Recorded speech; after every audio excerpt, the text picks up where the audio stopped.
Welcome back, everybody. This is Modern Randy. I am Randy, and today we're breaking down standard for the past weekend. What happened in the challenges? What's going on? What's doing well? What's not doing well? Before we get into that, guys, as always, if you like what you're seeing, like what I'm doing, go ahead and leave a like on the video. Subscribe to the channel; it really helps me out. And let me know what you guys are playing in your next RCQs, what you're playing in your challenges. Love to hear from you guys. So, starting off with the first challenge on Friday, we had 8 Dimir mid-range decks, 7 Golgari mid-range decks, 3 Mono Red, 3 Boros Aggro, 2 Domain, 2 Caretakers, 2 Azorius Convoke. That's that new deck that's been running around. They're playing the Leyline of the Leyline Axe. I don't know what the name of it's called. The 2 Gruul Prowess, and then 1 Sultai Tempo. The Sultai Tempo deck is not as cool as it sounds. It's that Simic deck that's been running around. It's just playing some black kill spells in the sideboard to help stir up some matchups that it has trouble with. So nothing too amazing there. To no surprise, Dimir mid-range, Golgari mid-range still putting up the top 2 numbers. These are the most popular decks in Standard right now. If you're going to be going to an RCQ or anything like that, you need to have a game plan for the mid-range matchup, whether it be Golgari or Dimir. I know Caretaker's Talent has had a good matchup overall against them.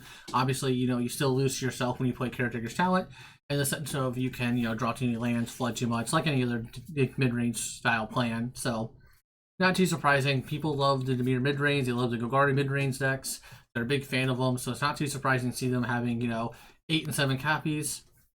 We also had 8 copies overall of the aggro decks when you combine, the Gruul Prowess, the Boros Aggro, and the Mono Red. So not too surprising to see aggro still doing very well. These are kind of like your 3 decks you're going to face. You're going to face, either Dimir, Golgari, or one of the aggro decks, whether it's being Gruul, Mono Red, Prowess, whatever flavor is that your tournament, basically. So not too surprising to see that happen, and not too surprising to see, Golgari take it down, essentially. So nothing too crazy going on here. We have gotten back to playing Shieldred in the main. I kind of thought that we'd come full circle with this. I was really surprised to see Shieldred kind of being on the downtick when Golgari first came back out, when Standard first started seeing, a bunch of play. I was kind of surprised that, we saw Shieldred seeing like 1 to 0 copies in the entire 75, so not too surprising to see it's making its way back as 2 of in the main. It's a great card. It really helps up your matchup against the Dimir mid-range deck. They're going to draw a bunch of cards. Shelly punishes them hard for that. It also just punishes every deck that wants to draw cards. It helps offset against your Unholy Annexes. Not too surprising to see Shieldred coming back and making Golgari infinitely more expensive. Having 2 of her in the deck, I think, ups your deck price already to 150, besides any other cards in the deck. So not too crazy there. It is kind of interesting to see some of the other things. They went down to 2 Kalissas, which is interesting to say the least. We have, up to 3 Preachers. Preachers kind of becoming more of a mainstay in the deck. It used to be like, a 1 of a 2 of sometimes. So more so we're just seeing more as we devolve more into a mid-range or grindy matchups. You're seeing more of the grindy cards come out, right? So Preacher's a great grindy card, Shieldred's a great grindy card, Scavenging Ooze is a great grindy card, just being able to eat anything that's going to hit the graveyard, be a problem child, essentially. So not too surprising to see that, bunch of removal spells. We have completely kind of gotten away from playing any kind of bats. It seems like bat has kind of gone to the wayside. It's mostly in just the Dimir decks now running it, and the other black base decks running it. We're down to we're up to 1 Duress in the main. Just some different choices going on overall. Nothing too surprising. Sideboard's still pretty much the same. No big changes there. Nissa is still being played over.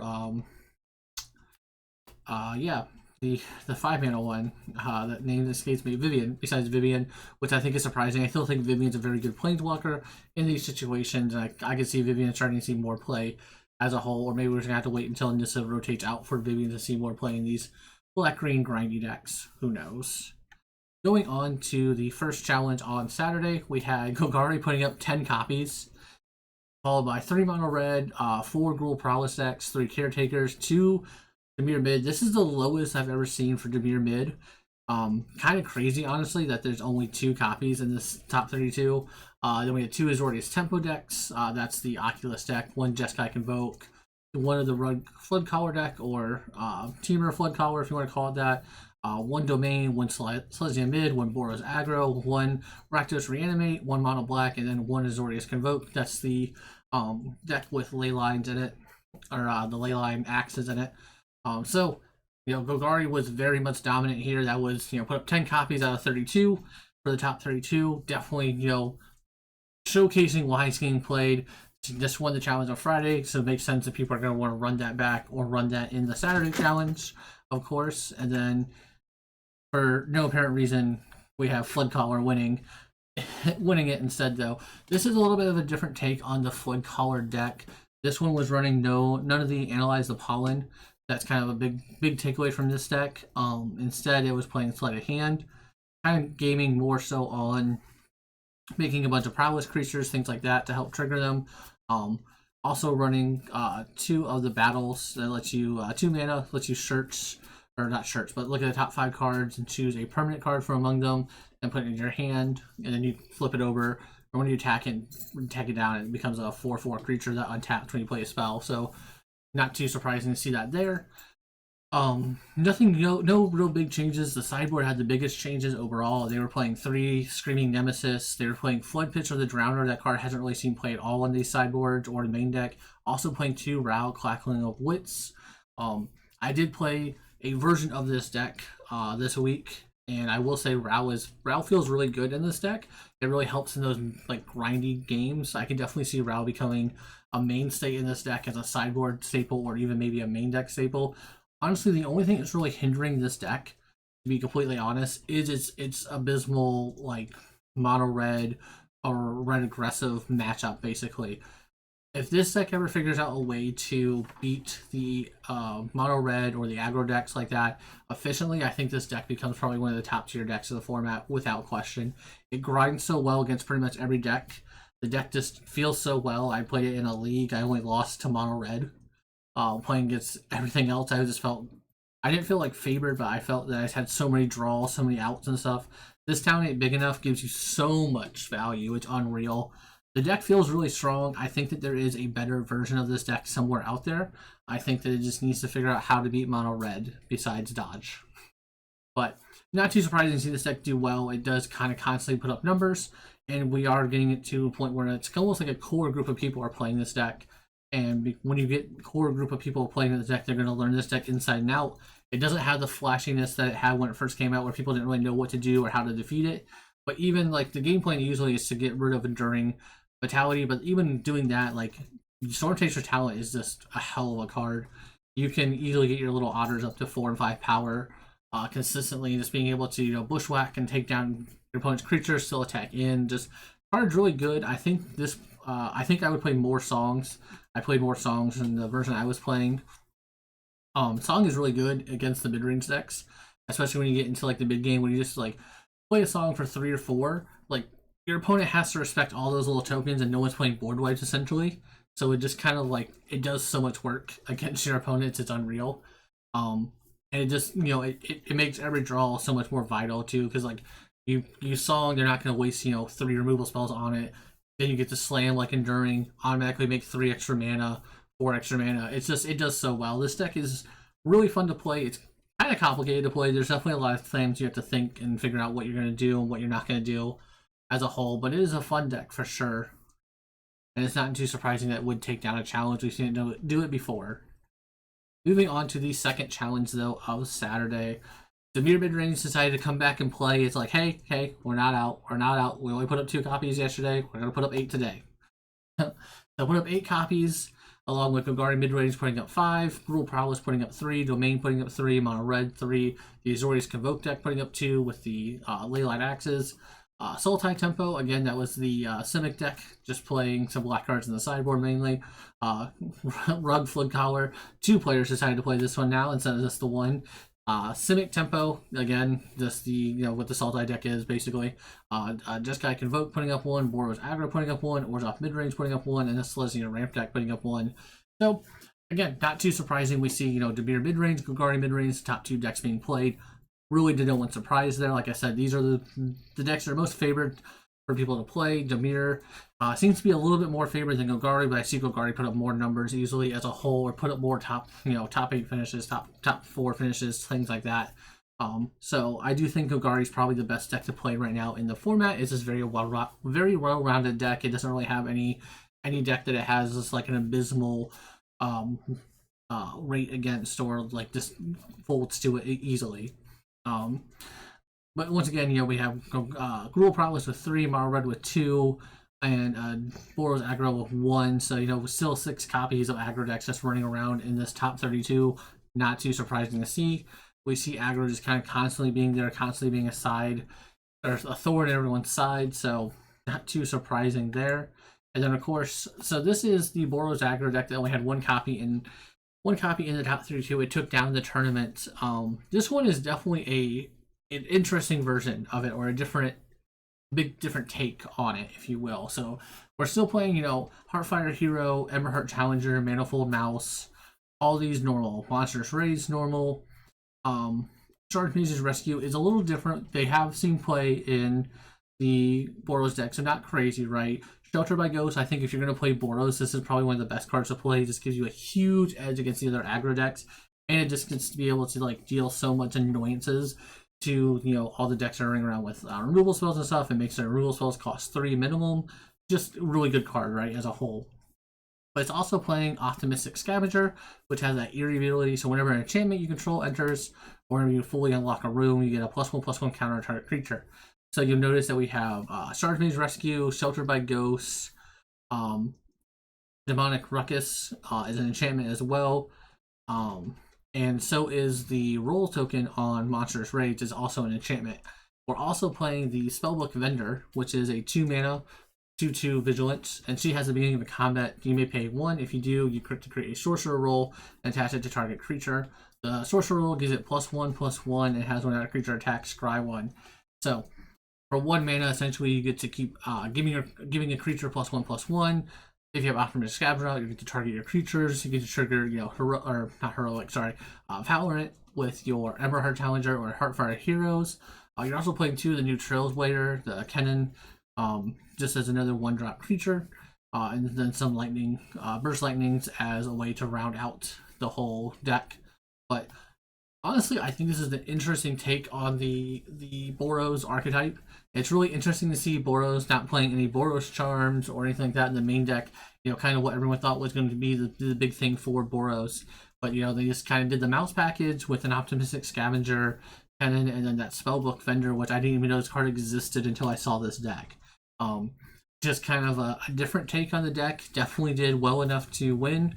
Is this going to be, the new wave of Boros? Probably not. I do think the core mouse package is really good. I think the biggest thing to take away here is there's no Screaming Nemesis in the entire 75, which I think is kind of wild to me that they just don't have any Screaming Nemesis. That card is amazing in these red aggressive decks. So it's really crazy to me to see 0 copies of that in the whole 75. I do really like that they're playing Case of the Crimson Pulse.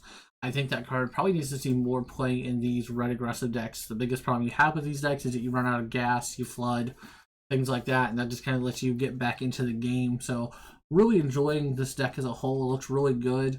I might have to try it out. I'm not sure how good Spellbook Vendor really is, but hey, if it won a challenge, I'll be willing to try anything at least once. Moving on to Sunday's challenge, then getting into December. So again, Dimir Midrange comes back with force, putting 11 copies into the top 32. We have Golgari Mid with 4, Mono Red with 4, Caretaker's Talent with 4, Azorius Convoke with 1, Bant Tempo with 1. That Bant Tempo deck is just the Simic deck that we've seen already before with the all the spells, playing the Crab and the Terror. They're just playing Bant, so white. They have the Shelter by Ghost it's playing. The same with it had Monster Mentor in the sideboard. Kind of an interesting take on it. 1 Flood Caller, 1 Celestial Midrange, 1 Boros Aggro, 1 Azorius Tempo. That's the Oculus deck. 1 4-color Tempo, which is just the Bant Tempo, the Simic Tempo decks, and 1 Domain. So once again, Dimir and Golgari putting up 4 copies, or sorry, putting up the most copies for the mid-range deck. 11 Dimir, 4 Golgari, and then Mono Red, Caretakers, and a bunch of 1-ofs. So not surprising. Once again, Golgari and Dimir basically the top decks playing. Obviously, Mono Red and Caretakers was kind of vying for that with Golgari. Not too surprised to see Mono Red. Caretakers putting up 4 is kind of crazy. A lot of people just wanted to play that deck. I think that deck has a good good game plan against both Dimir and Golgari, so it's not too surprising. What that deck does kind of lose to itself sometimes, as being someone who really likes the deck and has played it more than he should. So it's not too surprising to see it not do super amazingly well or not have a whole bunch of people play it. It also is a very grindy, slow deck. So another big kind of problem with that deck as a whole. That being said, we did have Dimir finally win one of these challenges. So nothing too crazy in this list as a whole. Playing Thassa's Tidebinder in the main is a little different. Playing 4 Kaidos is a little different. Usually they're only on 3. Usually Tidebinders in the sideboard. No Sheoldred in the main. We do have 2 in the sideboard though. Outside of that, nothing too crazy. They did cut the bat as a whole, so they're playing Floodput Drowner, Fairy Mastermind, Spyglass Siren, Enduring Curiosity as a 4 of, no Gix or anything else like that to go with it, and then 3 Mockingbird, and the 2 Tidebinders surround as creatures. Doing normal, removal spells, Cut Down, Go for the Throat, Anoint, and then 2 Spell Setters. We see those kind of go in and out of whether it's Spell Setter or the 1 blue and with the multi-kicker type thing going on. In the sideboard, again, nothing too crazy. 1 Preacher is a little different in the sideboard. Sometimes we see that in the main. Sometimes we see more than 1 in the sideboard. So nothing too crazy about what this deck is doing. They did play another Future Land. They played the Soulstone Sanctuary. So the one that you only have to pay. You pay for it, it becomes a 3/3. You don't have to ever pay it again because it always is a 3/3, I believe. 3/3 or 4/4. I don't remember exactly what the wording is on it. But again, nothing too surprising. Honestly, this is kind of a stock list. The biggest difference I see in this is that we're playing, Tidebinder in the main and 1 more Kaido, which I think is a little weird. I think 4 Kaido seems a little bit much, but that's just me. Obviously, I'm not winning challenges, so I'm probably wrong about that choice. Or maybe this player just played 4, and the other people also agree with me that it's not the correct choice. Let me know, any of you Dimir aficionados in the chat, or in the comments below. Just let me know if you think that 4 Kaidos is a little too much. I think it is. I really like the 4 Curiosity. I think that card should always be played as a 4 of almost in these decks. It's a great beater, and it's a great ability to have. It's all around good. There's nothing bad I have to say about that other than I wish it cost less than 4 mana. But also, that card definitely shouldn't cost less than 4 mana. But yeah, nothing too surprising there. So when we take all of this data, what does it mean? What is it doing? What are we doing with this data? So overall, we had 29 Dimir mid-range decks, 27 Golgari mid-range decks. Mid-range is here to play. It's here to stay. That is no surprise to anybody at this point in time. Mono Red put up 9. Mono Red put up 12. Gruul Prowess put up 9. And the board's aggro decks put up 6. So still a bunch of aggro decks running around there. We had Caretaker's Talent put up 9, which is kind of a lot. I think people are starting to realize that the Mono White Caretaker's Talent deck is good. It's good to play against these mid-range strategies. You get to outgrind them. Being able to have the board wipes is really good, so I'm not too surprised. I think Caretaker's Talent will probably keep going up in value as a whole. I think that deck's going to start seeing more play. I think we're going to see some more people do some more iterations on it and see where we can really take that deck. Domain putting up 7 copies isn't too surprising. It is a deck that is built to take on these mid-range strategies, so that's good on them. Crab Tempo I put at 6, so that is the Sultai mid-range decks, the Sultai Tempo decks, the Simic Tempo deck, the 4-color Tempo deck, and the the Bant Tempo deck. So those were the 6 copies that we had all together in these challenges. I just labeled it as Crab Tempo, kind of make it a little bit easier to see how many copies. So that deck is really picking up steam. We're even seeing people now start to innovate on it and changing, adding a couple colors to it, trying to make it a little bit better, a little more consistent, a little bit more resilient, if you will. So I'm kind of curious to see where that's going to go with that tempo style deck. People seem to really like it and gravitate towards it. Plus, it's super cheap to build, so it's not too surprising. Azorius Convoke kind of putting up some real numbers now. 6 over this weekend. That's the one with the Leyline Axe. I don't know what it's actually called. It might just be Leyline Axe. Being played with our type of boards aggro. Rug Floodcaller putting up 4 copies. Kind of cool to see that deck doing well. I'm really a big fan of that deck as a whole. Azorius Tempo, that's the one with Oculus, putting up 3 copies. I think that deck is just going to get worse and worse as time goes on. We're seeing Golgari midrange play more and more Graveyard Hate. We're seeing all the other decks kind of continuously play Graveyard Hate, so with more Graveyard Hate that comes, the worse that deck's going to get, when we're playing Graveyard Hate in the main. Two Celestia mid-range decks, nothing too crazy there. A Rakdos Reanimate, a Mono Black, an Orzhov mid-range, and a Celestia Ramp. I think the biggest takeaway here is that Orzhov mid-range seems to be kind of dying out. That was a deck that had kind of kept consistently putting up like 6-7 copies over the weekends, and it just seems to be dying out. I think people are realizing that white doesn't give you enough reason not to be a Golgari. Golgari just does what Orzhov wants to do better, in my opinion. So I think that's what people are really like finding out essentially. Like I said, Golgari mid-range, Dimir mid-range, still probably the best deck to be taking. I think Golgari is the best deck to play, hands down. If you're just trying to spike an RCQ, trying to win your RCQ, try to take down your local tournament, Golgari is probably one of the best decks to play. It's super efficient, it's super good. You can kind of toolbox it to any way you need. If you are expecting a lot of aggro, you can play more removal spells, a couple more oozes to have that life gain in the main, Tranquil Fillback to have life gain in the main. You're expecting a lot of like mid-range grind. You can put like a bigger cards in the sideboard to really help you go up and over your other mid-range opponent. Like the deck is just very toolboxy, very open to. If you can predict the right meta, you can play the like almost a perfect 75. It's just very well built. It's very well rounded. It's hard to beat. Obviously, the deck can still lose. It's not anywhere near like if you're not playing Golgari, you're losing a tournament type deal, as we see here. But it is one of probably the best decks to play. That being said, Dimir midrange is also super good. I'm not saying it's a bad deck by any stretch of the imagination, but I do think that if you had to, like, if you had a $500 budget, because Shieldridge are god-awful expensive still, like you had like a $500 budget to pick and choose what deck you want to build, I would build Golgari over Dimir almost every day of the week.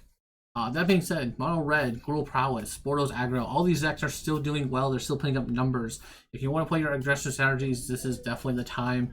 Mono Red probably seems like the most efficient way to do it. I think if you want to play, though, I think with a bunch of the removal spells running around, I would kind of go ahead and hedge my bets and play the Gruul. You get to play, the card draw in the main with the Questing Druid, which is really nice. You get to play a couple protection spells that don't really cost you anything.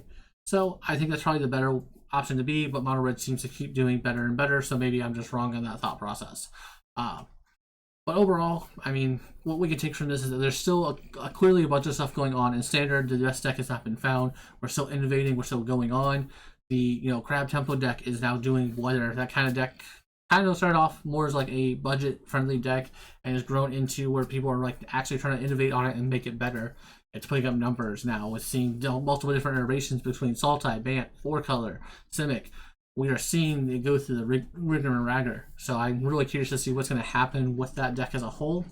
I like to watch things as they expand and innovate.